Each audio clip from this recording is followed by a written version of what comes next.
Now on to our top story tonight.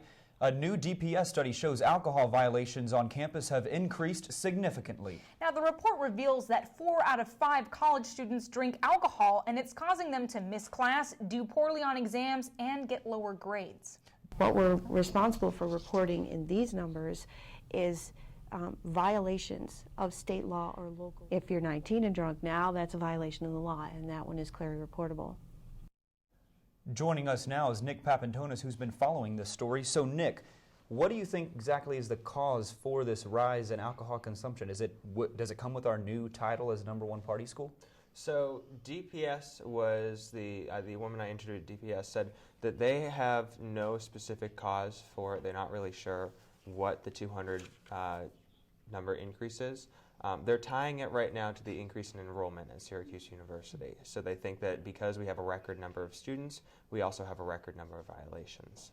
Now, Nick, I'm curious what DPS's opinion was on the fact that a lot of these students that are getting busted for drinking alcohol are actually on campus, not off campus.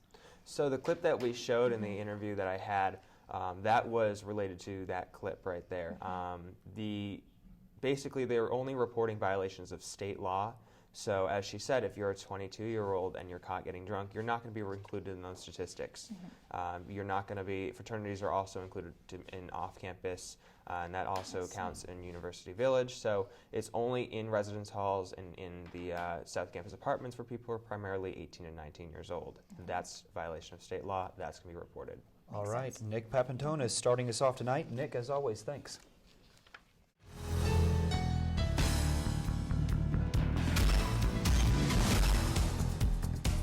Ever wanted to watch The Parent Trap with thousands of your closest friends? Well, you're in luck, because tonight is the first annual Camp Q's. The event is part of the Orange Central and kicks off at 8 p.m. in Goldstein. There are also other Orange Central events happening today, including exhibitions in Maxwell, Newhouse, and the library. Orange Central begins today with the final events on Sunday. And as another part of Orange Central, the Pan Am 103 Remembrance Quilt will be on display all weekend beginning today. The quilt was created by the class of 1999 Remembrance Scholars as a lasting memorial. Remembrance Week begins October 19th with the rose-laying ceremony on Friday, October 24th. The Maxwell School is celebrating its 90th anniversary. The entire SU community was invited to a 20s-themed anniversary party this afternoon. Events will continue tomorrow until Saturday for students and alumni, including tours of Maxwell and speakers in the Maxwell Auditorium. The celebration will end Saturday morning on the Shaw Quad with an alumni book signing. Students behind the hashtag I2MSU have set up a photo exhibit in Shine's Panache Lounge, and SU's NAACP chapter gained more attention than anticipated. The exhibition displays about 30 photos of multiracial students with the hashtag I2MSU. And a personal note, the exhibit ends on October 13th, and the campaign is expected to extend through the semester and possibly the whole year. Well, today is National Students Day, and the SU bookstore celebrated with iOS 8 tips and tricks, food, and prizes.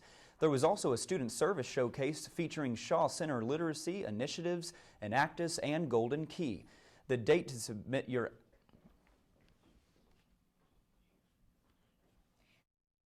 applications for SU abroad has just passed, but a lot of students still have questions about what they can do to prepare. Our Alex Resnick has the story. In their junior year of college, Syracuse University students are mostly excited for one thing, and it isn't basketball season. It's the chance to study abroad. With its own abroad office on campus, SU students are especially lucky that the program is so well established. SU Abroad sends about 2,000 students abroad annually. So that includes students from SU, and it also includes students from about 120 other schools and colleges across the country. And the numbers only get bigger. Aside from the 8 center programs that SU Abroad has, they also have 65 world partners, universities that allow SU students to transfer credits directly back to SU without taking a leave of absence. especially with World Partner programs, that really is driven by student demand. That's why we have so many, because our students have come to us over the years and said, hey, I'd really like to do this program in Austria, or I'd really like to do this program in South Africa. But some students aren't looking to go as far as Africa and would rather stick to the established SU centers. Students will get the chance to meet non-SU students through their programs, a large aspect that they look forward to during their abroad experience. I think it's great that you have the options to go away for 4 months. You'll meet so many different people, and it's a different learning experience also. Once students complete their application, the next step is to get a visa, fill out post-application forms, and figure out housing, which for some students and their parents is a primary concern. So a lot of people are scared that they're not going to be able to go out or do specific things because they're living with a family and that they're limited. But that doesn't seem to be the case, according to SU Abroad and previous SU Abroad students. In Madrid, in Florence, and Santiago, and Strasbourg, students are often concerned about living with a host family, even though our feedback is overwhelmingly positive about living with a host family, because it really immerses you into the culture of the city that you're in. SU Abroad will be holding their next general information session on October 22nd. In the meantime, there's still space on almost every program, so keep applying. I'm Alex Resnick, CitrusTV News. The first case of Ebola diagnosed here in the U.S. now has airports on high alert.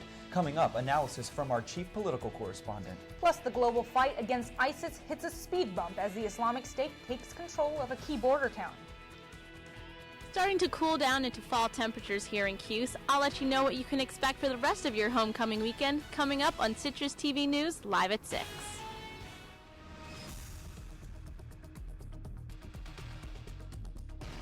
Well, Family Weekend kicks off tomorrow with a staff pumpkin carving contest in the Shine Student Center at 11 a.m. The events continue with part 2 of the Idea Juicer program, where students share ideas. The event continues up until Sunday evening, where the weekend comes to a close with a student showcase in the Goldstein Auditorium.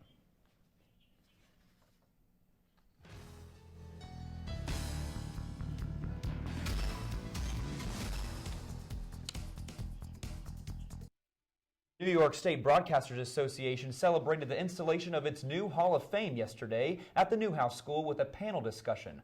Our reporter Alex Resnick was there in attendance and is here now with us in studio. Alex, how did it go? The event was really great and included some SU alum on the panel, including Len Berman and Ed Levine. Also, local WSIR General Manager Teresa Underwood. A lot of the time they were speaking about changes in the media and broadcast industry. And, it was more about the students getting into the industry more than the Hall of Fame installation here at the Newhouse School. All right, well, Alex Resnick, thank you so much. SU is working to develop a bike sharing program for next semester. The program would allow students to rent bikes for up to 24 hours at no charge. A growing bike culture is more sustainable on campus now with the new bike lanes on Comstock and Waverly. The kiosk will be located in Archbold and will hopefully be open by mid-March. And SU could be among elite universities leading the way in drone research. Syracuse is among several schools that applied for a Center of Excellence distinction from the Federal Aviation Administration. If successful, the distinction would allow SU to pursue more drone research and use drones in class curricula.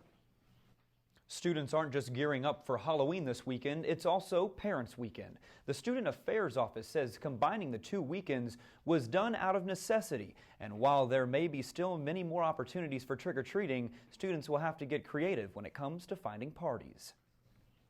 And upperclassmen hoping to live on campus, you may have a tough time. SU Housing announced via email that fewer rooms will be available for students who have fulfilled their 2-year housing requirement. The move is to make it easier for underclassmen who still need to live on campus. Those sophomores can no longer register for single rooms. And when we come back, a plane crashes in Kansas. We'll have the latest. And we know Ebola threatens people's health, but could it affect your wallet? Molly Smith has the answer after this break.